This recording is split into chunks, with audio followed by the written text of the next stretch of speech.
जय श्री कृष्णा। जब धृष्टद्युम्न ने द्रोणाचार्य का वध कर दिया, अश्वत्थामा ने क्रोध में भरकर नारायण अस्त्र का प्रयोग किया। नारायण अस्त्र का प्रभाव देख युधिष्ठिर का विषाद तथा भगवान श्री कृष्ण के द्वारा बताए हुए उपाय से उसका निवारण। संजय कहते हैं, राजन, तदंतर अश्वत्थामा ने दुर्योधन से पुनः अपनी प्रतिज्ञा कह सुनाई। धर्म का चोला पहने हुए कुंती पुत्र युधिष्ठिर ने युद्ध करते हुए आचार्य से कपटपूर्ण बात कहकर उन्हें शस्त्र त्यागने के लिए बाध्य किया है। इसलिए आज उनके देखते देखते उनकी सेना को मार भगाऊंगा और धृष्टद्युम्न को भी मार डालूंगा। यदि रणभूमि में मेरे सामने युद्ध करते रहे तो मैं इन सभी पांडव महारथियों का वध कर डालूंगा। यह मेरी सच्ची प्रतिज्ञा है। अतः तुम सेना को लौटा कर ले चलो।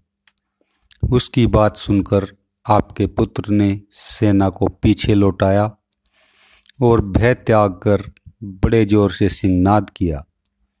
फिर कौरव और पांडवों में युद्ध आरंभ हुआ। हजारों शंख और भेरियां बज उठी। इसी समय अश्वत्थामा ने पांडवों तथा पांचालों की सेना को लक्ष्य करके नारायण अस्त्र का प्रयोग किया। उससे हजारों बाण निकलकर आकाश में छा गए। उन सब के अग्रभाग प्रज्वलित हो रहे थे।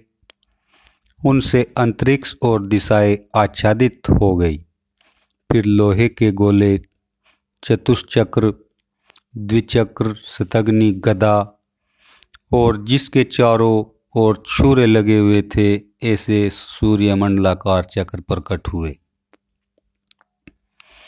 इस प्रकार नाना प्रकार के शस्त्रों से आकाश को व्याप्त देख पांडव, पांचाल और संजय घबरा उठे। पांडव महारथी ज्यों-ज्यों युद्ध करते त्यों-त्यों उस अस्त्र का जोर बढ़ता जाता था। उससे पांडव सेना भस्म होने लगी। यह संहार देख धर्मराज को बड़ा भय हुआ। उन्होंने देखा मेरी सेना अचेत सी होकर भाग रही है और अर्जुन उदासीन भाव से चुपचाप खड़े हैं। तो सब योद्धाओं से कहा, धृष्टद्युम्न, पांचालों की सेना के साथ तुम भाग जाओ। सात्यकी, तुम भी वृष्णि और अंधकों के साथ चल दो। अब धर्मात्मा श्री कृष्ण से जो कुछ हो सकेगा करेंगे। ये सारे जगत के कल्याण का उपदेश देते हैं तो अपना क्यों नहीं करेंगे। मैं संपूर्ण सैनिकों से कह रहा हूँ, कोई भी युद्ध न करो।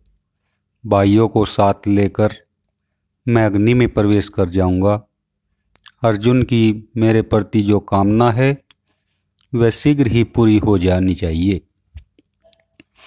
क्योंकि सदा ही अपना कल्याण करने वाले आचार्य का मैंने वध करवाया है। अतः उनके लिए मैं भी बंधुओं सहित मर जाऊंगा। जब युधिष्ठिर इस प्रकार कह रहे थे, उसी समय भगवान श्री कृष्ण ने दोनों भुजाएं उठाकर सबको रोका और इस प्रकार कहा, योद्धाओं, अपने हथियार शीघ्र ही नीचे डाल दो और सवारियों से उतर जाओ।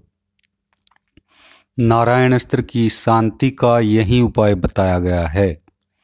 भूमि पर खड़े हुए निहत्थे लोगों को यह अस्त्र नहीं मारेगा। इसके विपरीत ज्यों ही ज्यों योद्धा इस अस्त्र के सामने युद्ध करेंगे त्यों ही त्यों कौरव अधिक बलवान होते जाएंगे। जो इस अस्त्र का सामना करने के लिए मन में विचार भी करेंगे वे रसातल में चले जाएंगे। तो भी यह अस्त्र उन्हें मारे बिना नहीं छोड़ेगा। भगवान कृष्ण की बातें सुनकर सब योद्धाओं ने हाथ से और मन से भी शस्त्र त्याग देने का विचार कर लिया। सबको अस्त्र त्यागने के लिए उद्यत देख भीमसेन ने कहा, वीरों, कोई भी अस्त्र न फेंकना। मैं अपने बाणों से अश्वत्थामा के अस्त्रों का वारण करूंगा। इस भारी गदा से उसके अस्त्रों का नाश करके मैं उसके ऊपर भी काल की भांति प्रहार करूंगा। यदि इस नारायण अस्त्र का मुकाबला करने के लिए अब तक कोई योद्धा समर्थ नहीं हुआ तो आज कौरव पांडवों के देखते देखते मैं इसका सामना करूंगा। अर्जुन, अर्जुन तू अपने गांडीव को नीचे न डाल देना, नहीं तो चंद्रमा की भांति तुम में भी कलंक लग जाएगा जो तुम्हारी निर्मलता को नष्ट कर देगा। अर्जुन बोले, भैया नारायण अस्त्र गौ और ब्राह्मणों के सामने अपने अस्त्र को नीचे डाल देने का मेरा व्रत है। अर्जुन के ऐसा कहने पर भीमसेन अकेले ही मेघ के समान गर्जना करते हुए अश्वत्थामा के सामने गए और उस पर बाण समूहों की वर्षा करने लगे। अश्वत्थामा ने भी उनसे हंसकर बात की और उन पर नारायण अस्त्र से अभिमंत्रित बाणों की झड़ी लगा दी।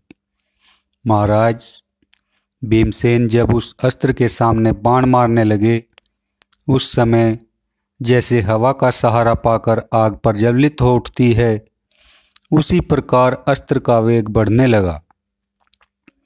उसे बढ़ते देख भीम के सिवा पांडव सेना के सभी सैनिक भयभीत हो गए। सब लोग अपने दिव्यास्त्रों को नीचे डालकर रथ, हाथी और घोड़े आदि वाहनों से उतर गए।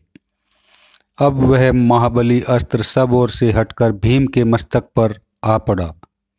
उसके तेज से आच्छादित होकर भीमसेन अदृश्य हो गए। इससे सभी प्राणी और विशेषतः पांडव लोग हाहाकार मचाने लगे। भीमसेन के साथ ही उनके रथ, घोड़े और सारथी भी अश्वत्थामा के अस्त्र से आच्छादित हो आग के भीतर आ पड़े। जैसे प्रलय काल में संवर्तक अग्नि संपूर्ण चराचर जगत को भस्म करके परमात्मा के मुख में प्रवेश कर जाती है, उसी प्रकार उस अस्त्र ने भीमसेन को दग्ध करने के लिए उन्हें चारों ओर से घेर लिया। उसका तेज भीमसेन के भीतर प्रविष्ट हो गया।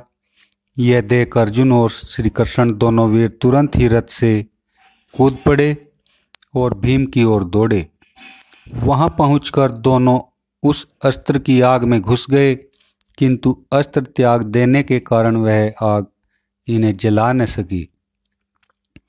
नारायण अस्त्र की शांति के लिए दोनों ही भीमसेन को तथा उनके संपूर्ण अस्त्र शस्त्रों को जोर लगाकर खींचने लगे।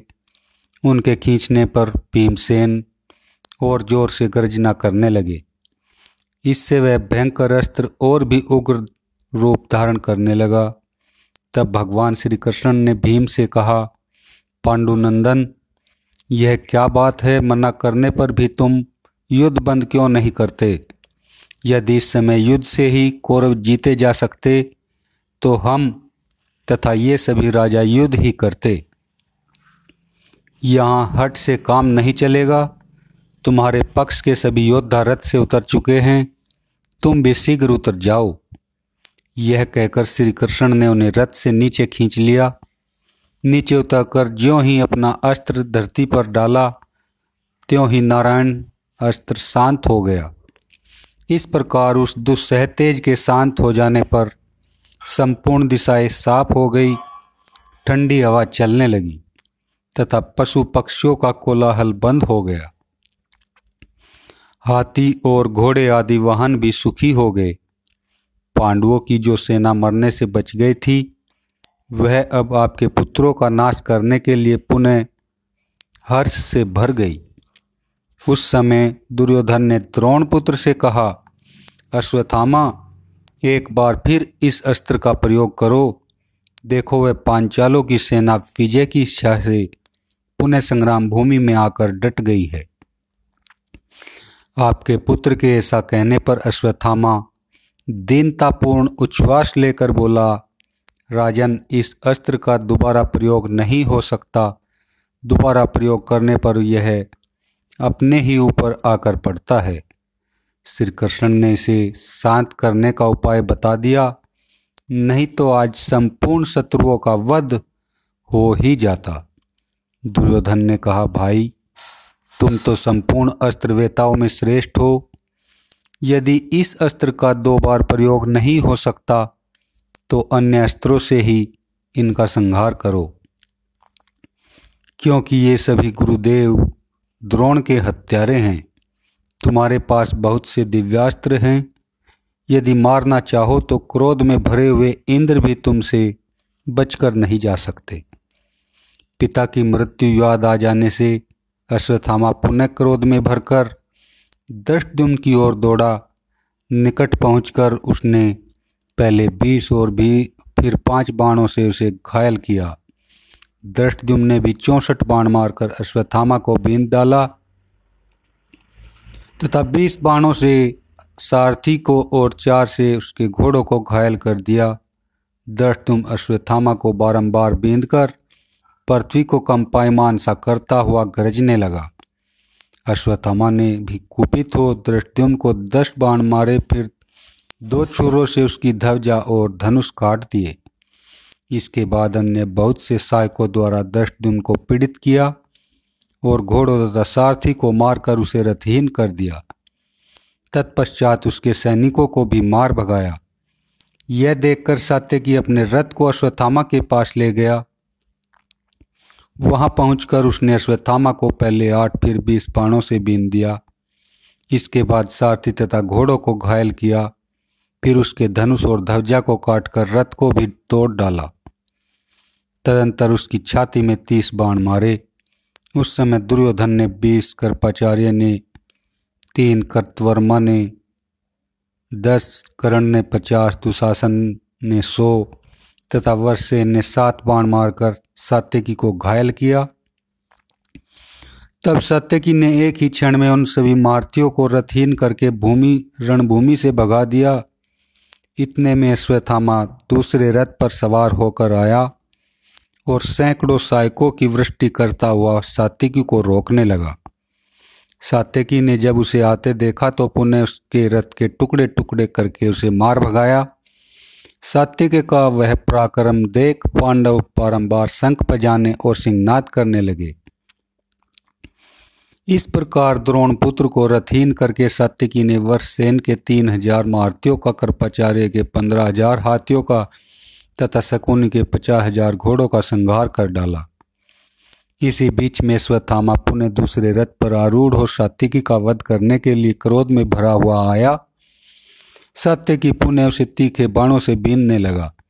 इससे पीड़ित होकर अश्वत्थामा ने हंसते हंसते कहा, सात्यकी, तुम आचार्य को मारने वाले की सहायता करते हो, परंतु यह धृष्टद्युम्न और तुम दोनों ही मेरे ग्रास बन चुके हो।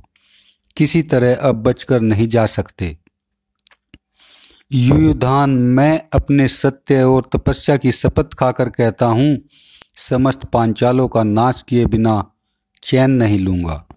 तुम पांडवों और वृष्णियों को कि जितनी भी सेना हो सबको एकत्रित कर लो, तो भी मैं सोमकों का संहार कर ही डालूंगा।